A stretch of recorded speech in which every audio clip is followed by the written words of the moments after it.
Assalamualaikum warahmatullahi wabarakatuh. We from Group 6 will present the result of our discussion on business relationships with group members Dava Asya, Monalisa Agnes Permata, Naisha Putri Rahmania, and Anissa Fadila. Presentation table of contents. 1. Comprehending business relationship. 2. Agency or distributor. 3. Franchising or exclusive rights. 4. Joint venture. 5. Construct, manage, and convey. 1. Comprehending business relationship. Business relationships refer to the connection that exists among all entities engaged in trade. This encompasses the interaction between various stakeholders within any business network, including the relationship between employers and employees, employers and business partner, as well as among all companies that collaborate as business partner. How business relationship works. A company business relationships may include a long list of customers, vendors, sales leads, prospective customers, banks, stockbrokers, media, and service providers. Business relationship can also involve city, state, and federal government agencies. Basically, business relationship are the individuals and entities that a business is connected to or is expected to have a relationship with, whether internal or external. Distributor or agency. Agency is usually defined as a legal relationship where a person or agent is authorized to act for on behalf on the principal to carry out business transaction with other parties. Agency is a legal relationship between a brand holder principal and a company in an appointment to carry out assembly, slash making, slash manufacturing, as well as sales or distribution of capital goods or certain industrial product. The principal will be responsible for the action taken by an agent as long as it is done within the limits or the authority given to him. If an agent is found to act beyond the limits of authority, then the agent is responsible for his action. A distributor in an intermediary that distributes product for the manufacturer to the retailer. The product is shipped to a distributor. The distributor then sells the product to the retailer or customer. In the agency business relationship, distributors are different. However, in daily business practice, the two are usually combined. Type of distributor or distributor category. 1.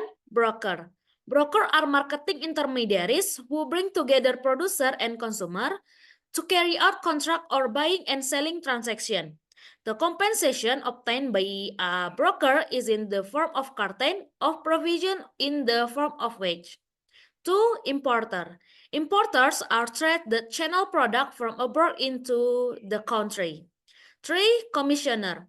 A commissioner is an intermediary for buying and selling on his own behalf and is fully responsible for himself. A commissioner is compensated in the form of a commission. 4. Agent. Agents are marketing intermediaries on behalf of the company. Usually, they will sell goods products by the company in a certain area.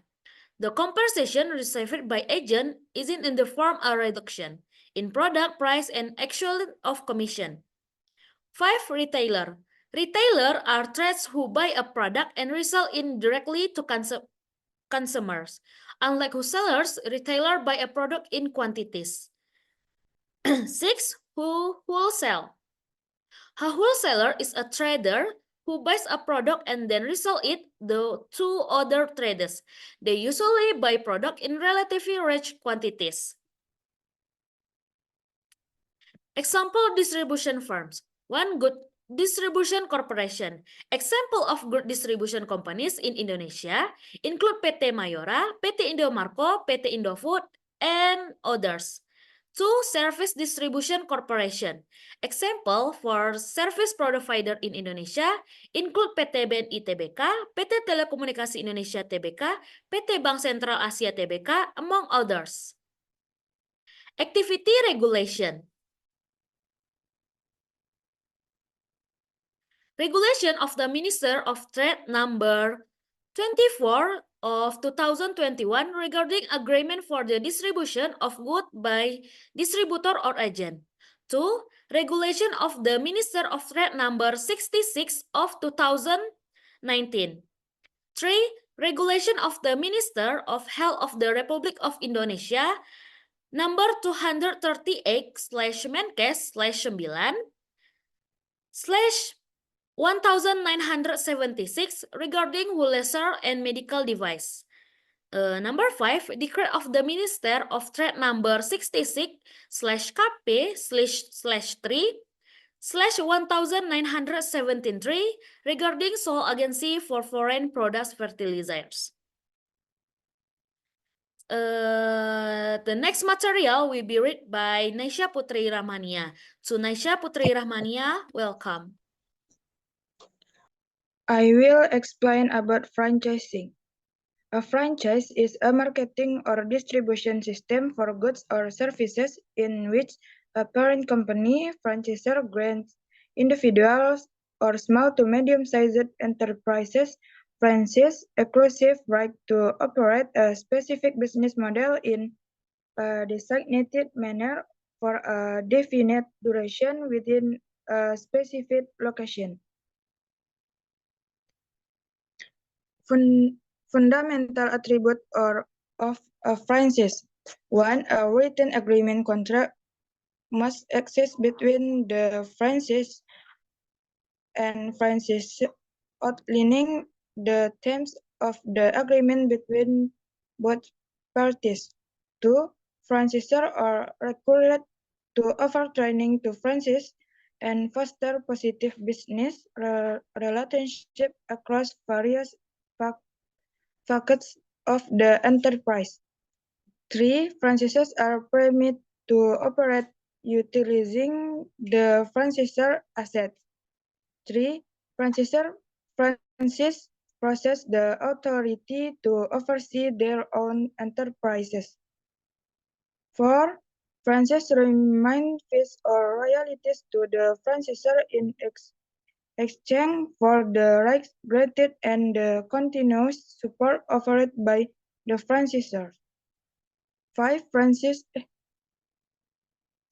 Franchise possess the right to secure a designated marketing area in which they are the sole entity authorized to promote the goods or service offered.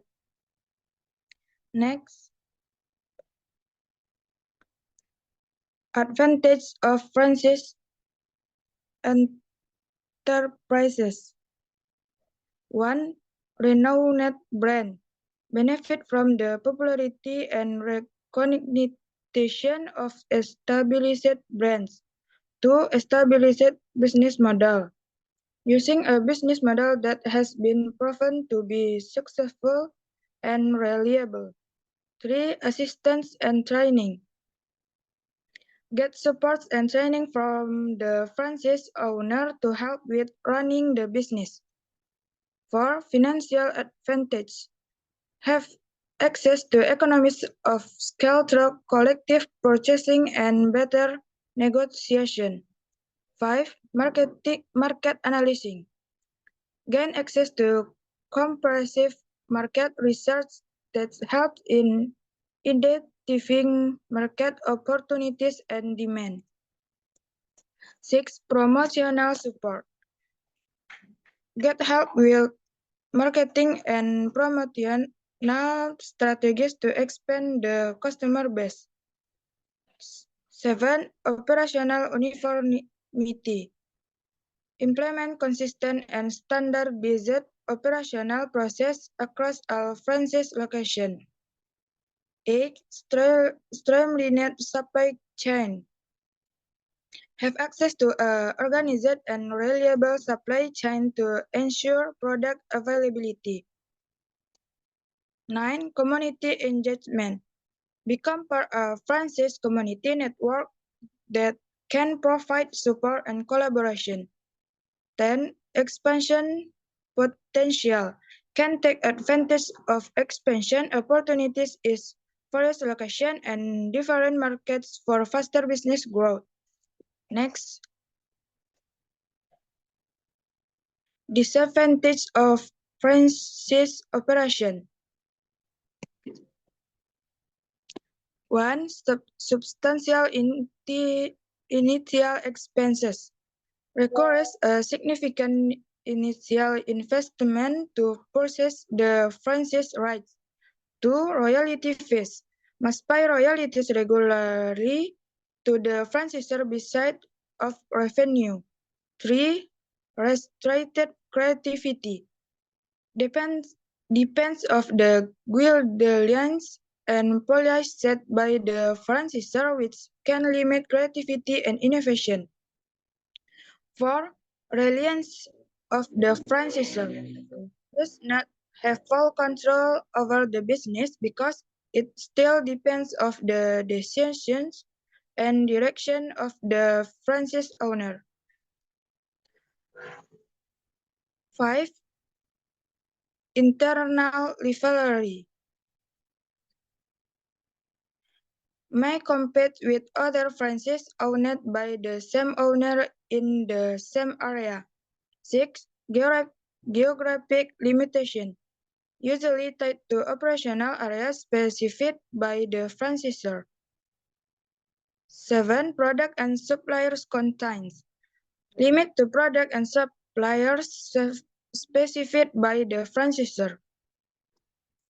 8. Revenue sharing, must share profits with the franchisor according to the agreement. 9. Ambiguity of contract renewal. There is a risk that the franchise contract will not be renewed once it expires. 10. Pertaining to the franchise owner reputation. If the franchisor is involved in a scandal or legal issue, the franchise business could be negatively affected. Next,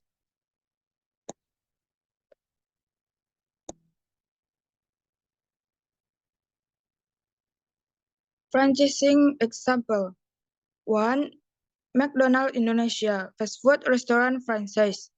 2. KFC Indonesia, fried chicken restaurant franchise. 3. J&T Express, logistic and courier service. Next,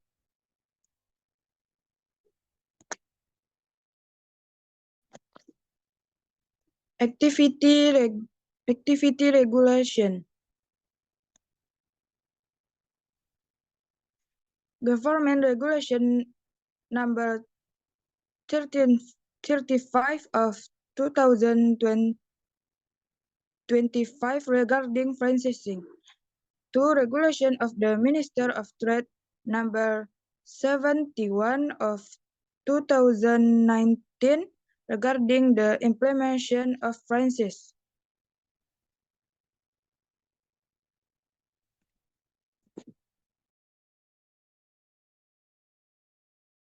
Thank you to Naisha Putri Rahmania. The next material will be read by Anissa Fadila. To Anissa Fadila, welcome.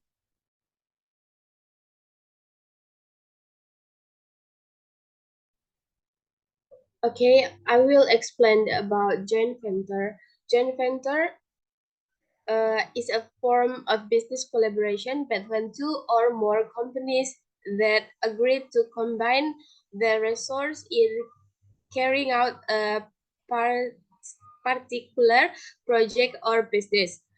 In a joint venture, each company remain independent, but they share profit, risks, and responsibility according to a predetermined agreement. For example, PT Telkom Indonesia and PT Indosat, these two telecommunication companies are working together to develop telecommunication network in infrastructure in Indonesia. Next.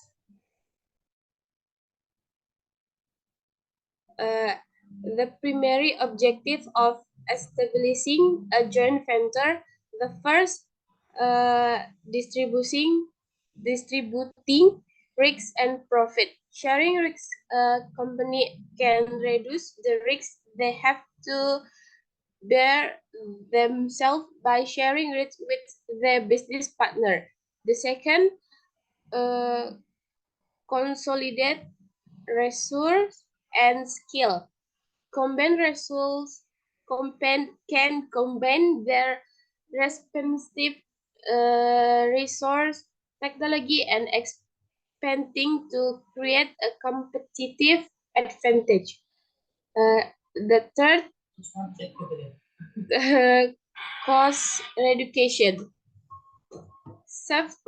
Companies can save costs because all expense can be shared. For business expansion, in increasing innovation, companies can unlock innovation and development of new project or service. Five, enhance innovation. Increase knowledge and skill, companies can integrate knowledge, skill, and technology transfer. The six, augmenting knowledge and skill, technology transfer. Okay, next.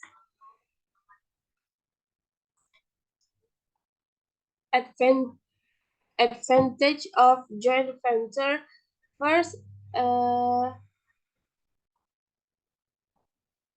entry into new market. Joint venture can expand the scope of a business by providing access to new market or segments that are difficult to reach independently. Second, result integration. Each company has expand technology or assets that can be leveraged together. Third, risk mitigation. Companies can reduce the risk that must be borne in full by sharing risks with business partner. For each enhance efficiency. Joint venture can increase efficiency due to reducing operation and production costs, increasing the efficiency of developing new product or service, optimizing the use of resource sharing costs. For local capacity enhancement. Next, risks of joint venture. One, dispute among partners. Different company in a joint venture may have different culture, vision, and values. Two, challenge in profit sharing. Corporate partners may have difficult reaching fair agreement on profit sharing and operation control of the company. Three, reliance on partner. Company in a joint venture must depend on each other to achieve common goals.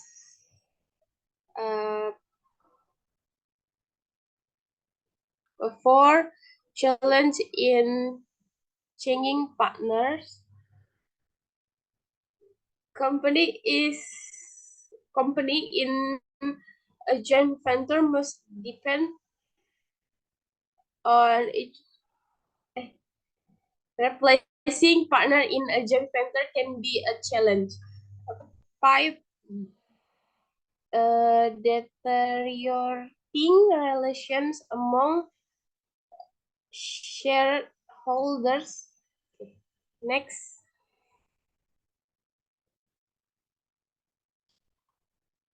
Activity regulation. 1 law number 25 of 2000 sabar.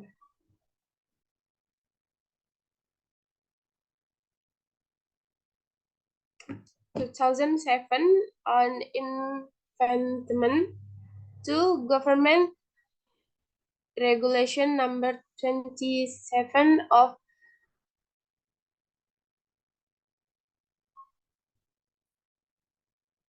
1998 regarding merger, amalgamation, and acquisition of library companies. 3 law number 14 of 207 on library companies. 4 government regulation number 83 of 2001. 5 president decree number 10 of 2021. Okay.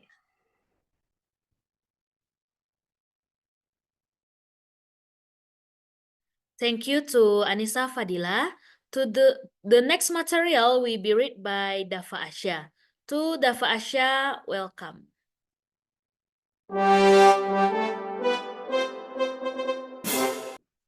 I will explain about the Build, Operate, and Transfer.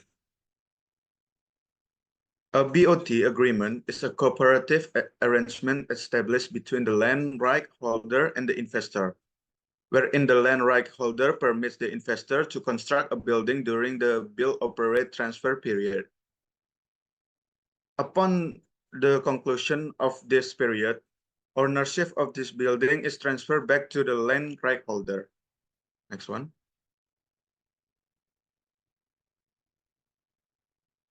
The Build, Operate, and Transfer, also we call BOT, model refer to use of state or regional assets with management entrust to a public or regional company.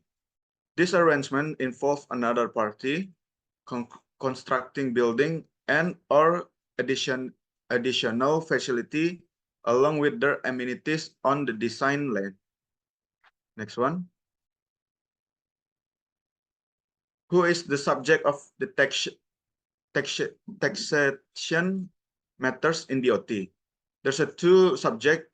There is the first one is investor are granted the authority to construct building and utilize or manage the facility throughout the BOT period.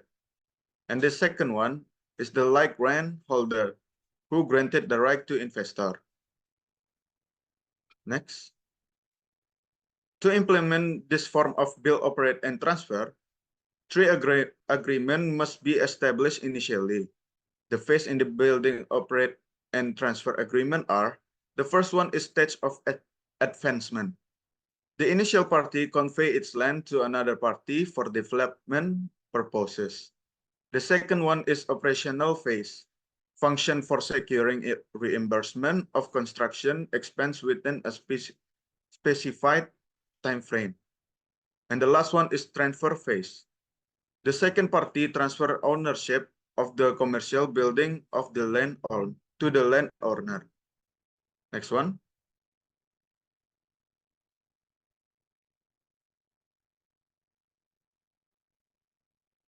The advantage of the BOT implementation are experienced by both investor and the loan owner. The advantage are, the first one is efficient resource utilization. The second one is risk distribution. And the third one, or the last one, infrastructure enhancement. Next.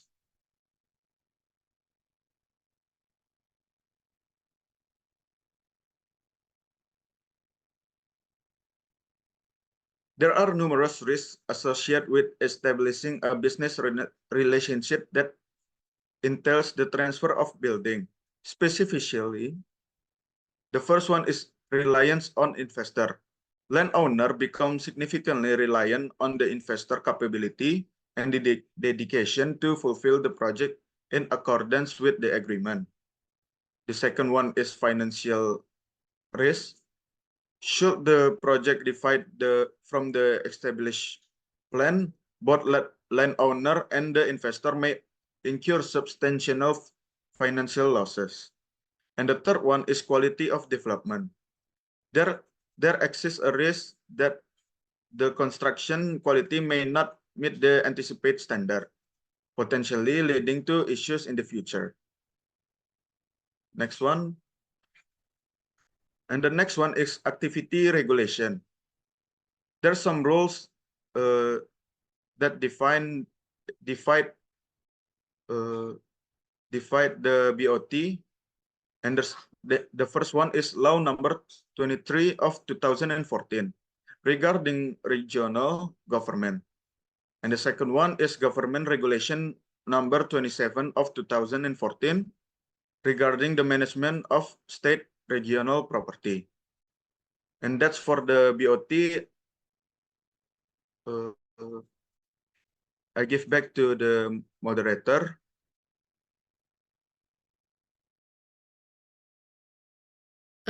Thank you to Dava Asha.